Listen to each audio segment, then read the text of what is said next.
confused as to which business model you should get into since you're just starting out, or have been working in a business but are not seeing the results which you wanted to see when you got into the business on a particular time frame? Well, let me tell you, business model or the type of business you get into definitely does matter, and it has huge impacts on your success both in the short term and in the long term. For example, let's say you don't believe that the type of business matters, and if you follow your passion, you will be successful. Everybody hopes that this happens, but this is not the case most of the times. Some people definitely do get in the right business model and it is their passion at the same time, but most of us don't. And most of us actually learn from our mistakes, from our initial businesses, then we actually end up recognizing which are the parameters or which things we need to consider before getting into a business. So as I was telling you, business model definitely does matter, and there are several parameters which we will be going into so that you get a clear idea and you don't make bad decisions while starting a business, or even if you have been working on a business, you don't end up screwing that up. All right. So first and foremost, why does business model matter? Well, to put it very, very simply in layman's terms, business model matters because there are multiple variables or functions in any business. For example, you start a online clothing brand, you start selling on it. Then there are multiple variables or functions involved which you will have to manage in the beginning, but later down the line they will be independently managed by department managers, or you could say function managers. All right. Now those can be divided into 6 basically. I'm explaining this to you so that you get a better idea of why business models matter. All right. So for example, for an online clothing brand, the first and foremost thing would be the product, what you are going to sell. The second would be, the second variable or function would be the platform where you're going to sell it. It could be either Shopify, where you're going to make your own website and start selling on it, or it could be other e-commerce platforms like Amazon, Etsy, and many others. All right. The third would be how you are going to sell it, or the marketing aspect, which will include all the marketing aspects from email marketing to paid advertising on Facebook to Google Ads to PPC campaigns on like e-commerce websites, as well as influencer marketing will be coming under this branch. All right. Afterwards, you come to inventory. Now, most people think that inventory is not an issue, but as you scale and as your business grows, inventory becomes a huge step which a lot of businesses fail to manage.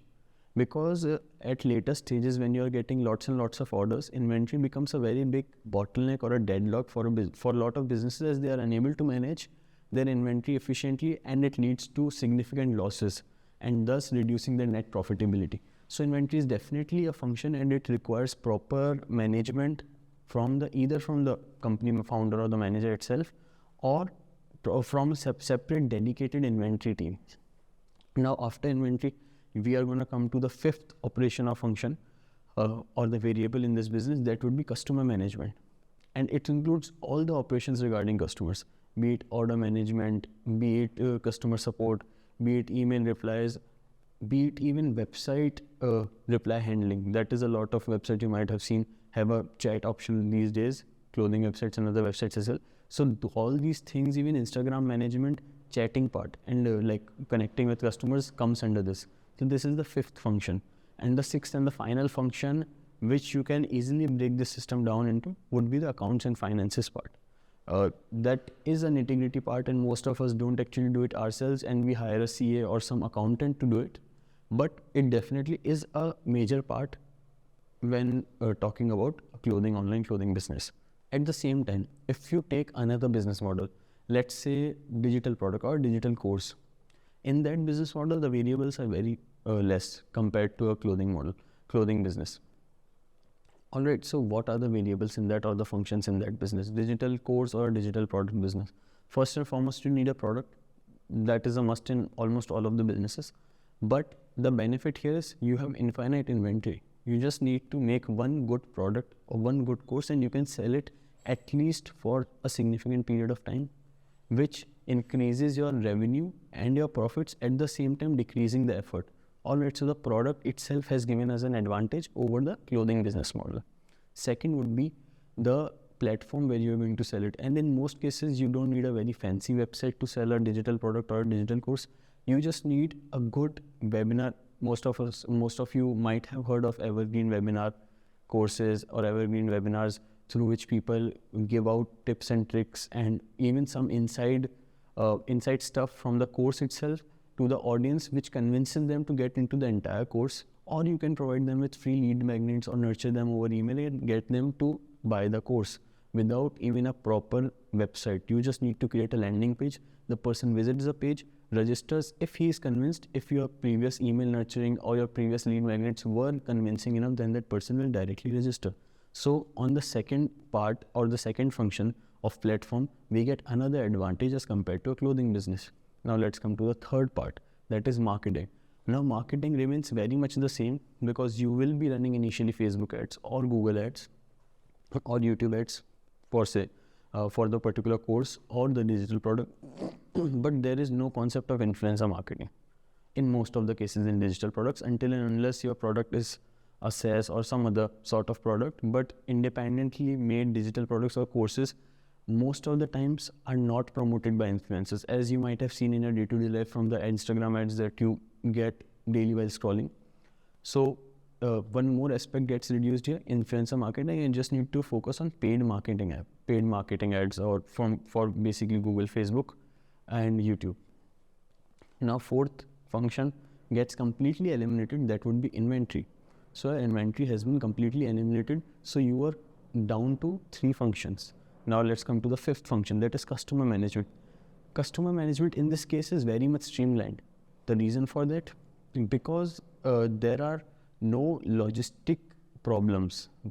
Alright, because the moment the customer buys the product, either he gets the product immediately if it's a one-time digital product, or secondly, if it is a course or something, then he gets a complete link for the registration and all those things.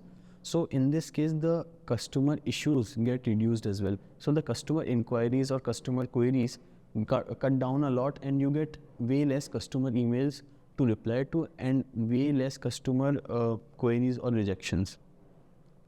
Thirdly, in this, if you have a digital course, suppose, let's say, then the customer inquiries are even further cut down because you would need to provide a Q&A both during the course and after the webinar if you are providing a webinar for course registration.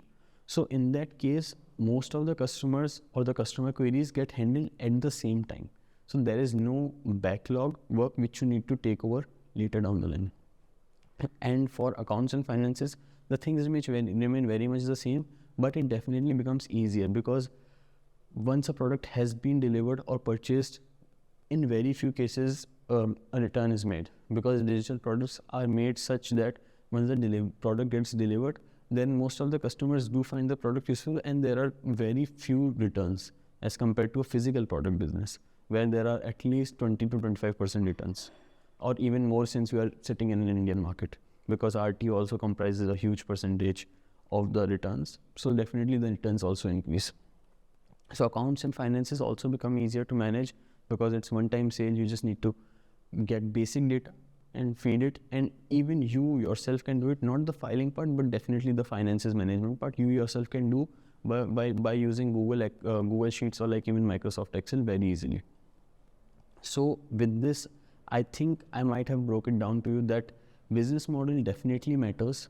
The type of business you get into when you're just starting out definitely matters, and you should be very cautious about it as well, because when you get into a business model, you are logged in at least for a year.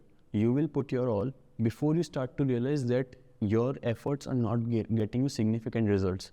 So definitely you should be very cautious, and how you can be cautious is basically going through the parameters which I'm going to be telling you later in the video, and determining if a business model fits all those parameters or even most of them, then only deciding to get into it, knowing the pros and cons of the business beforehand, before you get into the business, and understanding the problems you are going to face later down the line, and the metrics for success as well, by looking at some other competitors from that particular field and understanding their business model as well, after you have decided a business model based on the parameters. Alright, so as I've told you, because of all these reasons, business models definitely do matter, and the selection of the right business model definitely gives you an edge over your peers as well as other competitors who are doing or pursuing a different business model. So definitely put your thought into it and definitely go through a lot of business models before you decide to choose to get into a particular business model, as that is the best way to go about it. And if you need help in deciding which business model to get into, then definitely look out for the next video, in which I'm going to be discussing the 6 parameters which actually define each and every business and which you need to consider before getting into a particular business model. All the different types of businesses can be broken down and can be evaluated on the basis of those 6 parameters, and you need to do so. If you liked the video and found it informational and useful, then definitely smash the like button and hit the subscribe button, because it definitely does help the channel. So guys, this is it from me for this video. See you in the next one. Peace.